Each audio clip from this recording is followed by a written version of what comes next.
1971 সালে একটি গণতান্ত্রিক রাষ্ট্র প্রতিষ্ঠা হওয়ার পর আমাদের জীবনযাত্রার মান, আপনাদের জীবনযাত্রার মান আরো উন্নত হওয়ার কথা ছিল। আপনাদের ছেলে মেয়েদের শিক্ষার ব্যবস্থা আরো উন্নত হওয়া উচিত ছিল।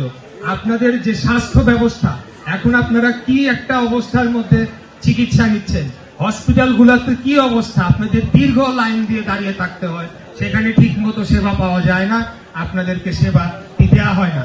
আর প্রাইভেট হাসপাতালগুলোতে মানুষ চিকিৎসা করাতে গিয়ে তারা সর্বশান্ত হয়ে যায়, কিন্তু তারপরও শেষ বেলায় গিয়ে সঠিক চিকিৎসা মিলে না।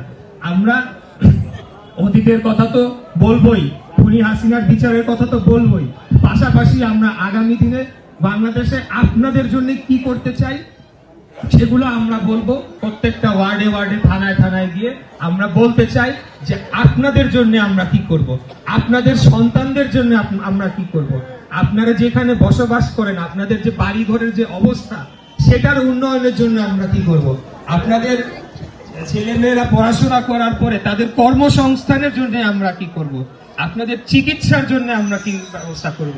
আপনারা যে পরিবেশে বসবাস করছেন, আজকে ঢাকা শহর একদম দূষিত একটা নগরীতে পরিণত হয়েছে এবং বিশ্বের 2টা সব থেকে দূষিত নগরীর তালিকায় সবসময় বাংলাদেশ, ঢাকা 1 আর 2 এর মধ্যে থাকে, যার কারণে অনেক রোগ, অনেক ধরনের অসুখ বিসুখ জনগণের মাঝে ছড়িয়ে পড়ছে।